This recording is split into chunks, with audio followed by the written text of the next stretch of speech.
People who are in a certain state of sadhana, which is referred to as the Ritambara Pragna, may hear sounds beyond its spectrum. Pranamaya kosha is made up of 72,000 nadis. 108 active energy centers in the body are chakras in the body. This dimension of allowing the human system to evolve to its ultimate possibility by using these 108 sounds is called as Nada Yoga.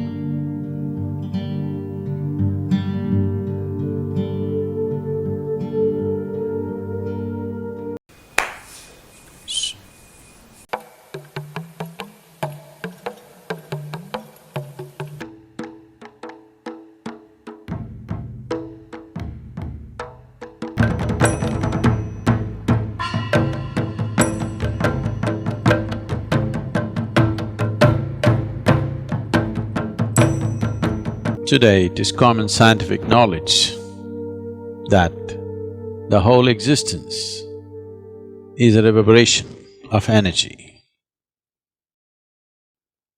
Or in other words, the whole existence is oscillating between being physical existence and being a vibration. So the source of all that's physical in the existence today, as per modern science, is a reverberation or a vibration. This was recognized by the yogic sciences many millennia ago, and it was said the whole existence is sound, because where there is a vibration, there is bound to be a sound. Vibration is only a description, but in human experience, all vibrations, we experience them as sounds. Among the vibrations that happen in the existence, not all of it is right now available to the human ear. The spectrum of sounds that the reverberations of creation throws out is not fully available to the human ear. Only a small band of frequency is available. This we call as the sonic sounds.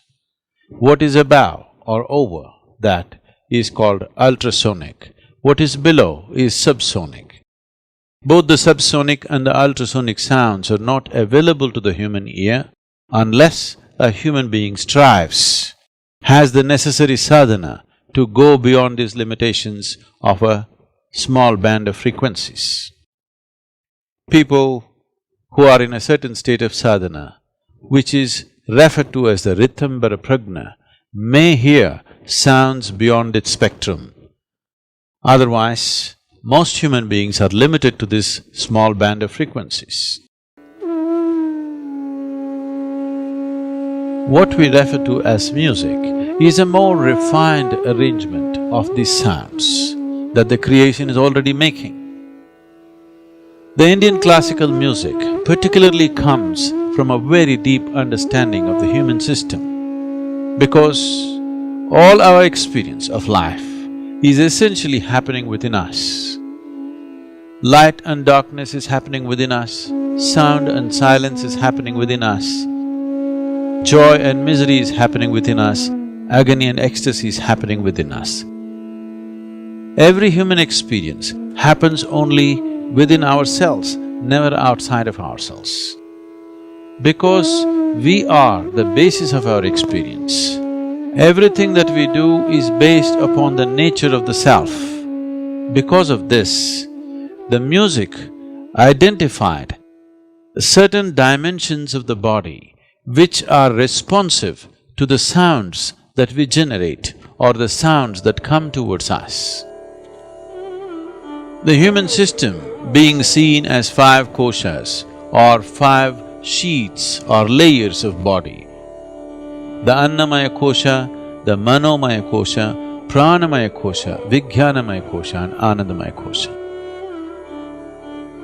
Among these 5, Pranamaya kosha is the most significant one. Pranamaya kosha is made up of 72,000 nadis, which meet and redistribute in 114 significant ways, or there are 114 junction boxes in the human system. Of these, 2 are outside the physical nature and 112 are within.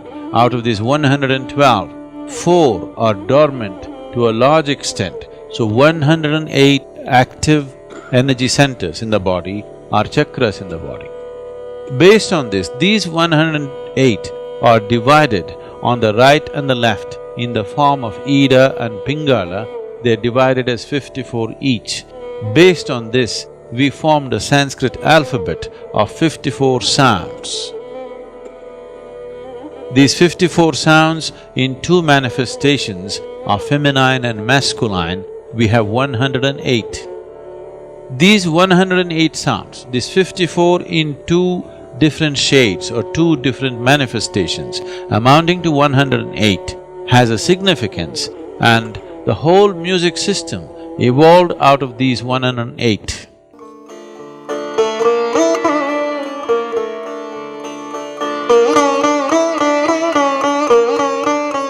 So the Indian classical music essentially is about touching these 108 or activating these 108 chakras or points in the body, which will lead to a natural evolution of the human being to a higher level of consciousness.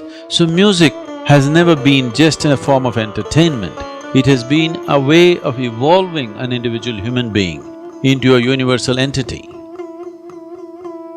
So this dimension of activating the human system, this dimension of allowing the human system to evolve to its ultimate possibility by using these 108 sounds is called as Nada Yoga. So the Indian classical music is an evolution of this fundamental process of Nada Yoga. If one listens to music with the necessary involvement, or one involves themselves in the process of what we are referring to as the classical music, it is not just about pleasantness of the body, it is not just about the pleasantness of emotion that one goes through. It is a way, it is a method to move out of compulsive cycles of life and transcend those cycles to achieve an ultimate process of freedom and liberation. The classical music is a very refined and wonderful way of delving into oneself. This is one of the most wonderful ways that one can transcend one's limitations and arrive at an ultimate possibility. There are many ways to do this, but this is a wonderful and beautiful way to do it.